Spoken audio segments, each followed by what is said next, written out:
Very good. Wait a minute. I'll write a note at once. Send Mihail with the note to the stables. Make haste. She sat down and wrote. I was wrong. Come back home, I must explain. For God's sake come. I'm afraid. She sealed it up and gave it to the servant. She was afraid of being left alone now. She followed the servant out of the room, and went to the nursery.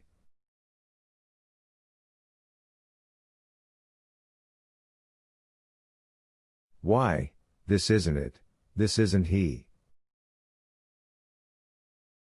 Where are his blue eyes, his sweet, shy smile? Was her first thought when she saw her chubby, rosy little girl with her black, curly hair instead of Seryosha, whom in the tangle of her ideas she had expected to see in the nursery.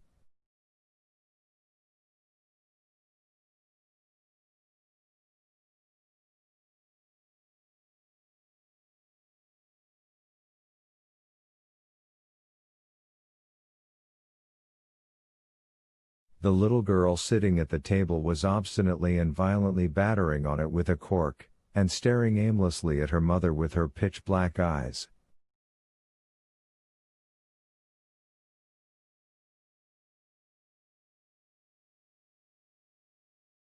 Answering the English nurse that she was quite well, and that she was going to the country tomorrow, Anna sat down by the little girl and began spinning the cork to show her.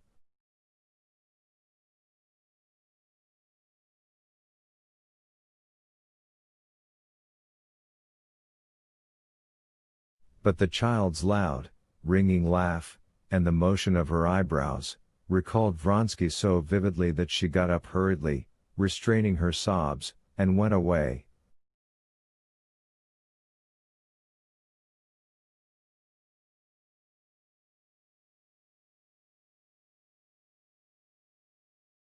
Can it be all over? No, it cannot be. She thought. He will come back.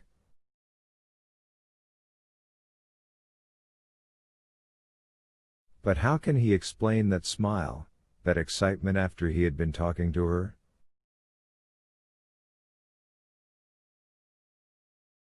But even if he doesn't explain, I will believe. If I don't believe, there's only one thing left for me, and I can't. She looked at her watch. 20 minutes had passed.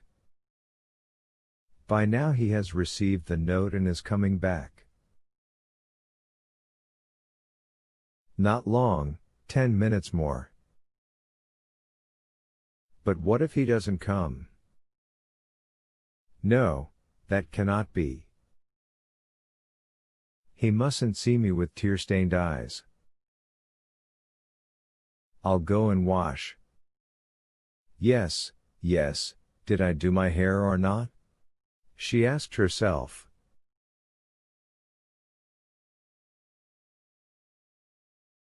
And she could not remember. She felt her head with her hand. Yes, my hair has been done, but when I did it I can't in the least remember.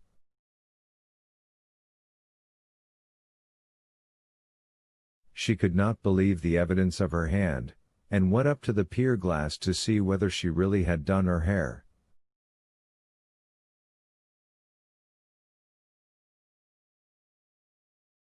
She certainly had, but she could not think when she had done it.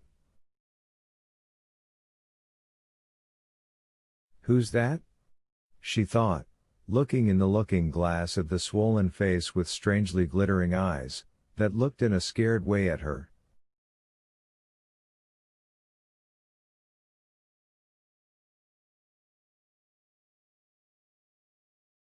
Why, it's I. She suddenly understood, and looking round, she seemed all at once to feel his kisses on her, and twitched her shoulders, shuddering.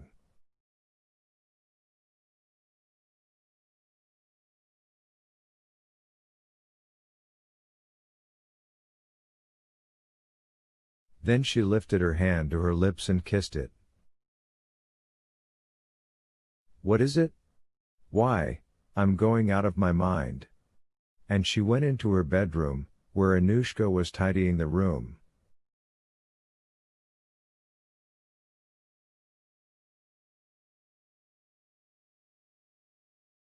Anushka, she said, coming to a standstill before her, and she stared at the maid, not knowing what to say to her.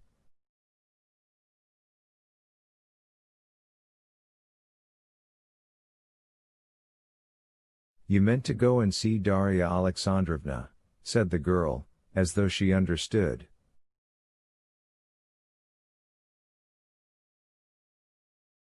Darya Alexandrovna? Yes, I'll go. 15 minutes there, 15 minutes back. He's coming, he'll be here soon. She took out her watch and looked at it. But how could he go away, leaving me in such a state?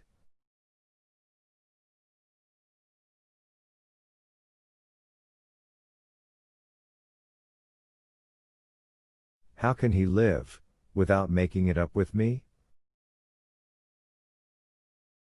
She went to the window and began looking into the street. Judging by the time, he might be back now.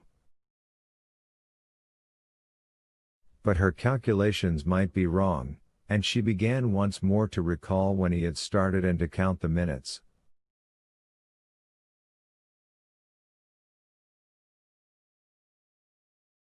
At the moment when she had moved away to the big clock to compare it with her watch, someone drove up.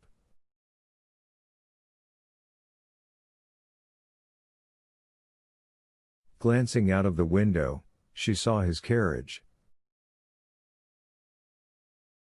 But no one came upstairs, and voices could be heard below.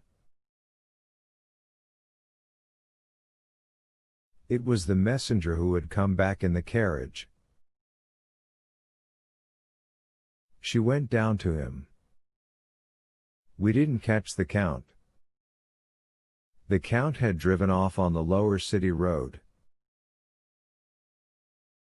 What do you say? What? She said to the rosy, good-humored Mikhail, as he handed her back her note.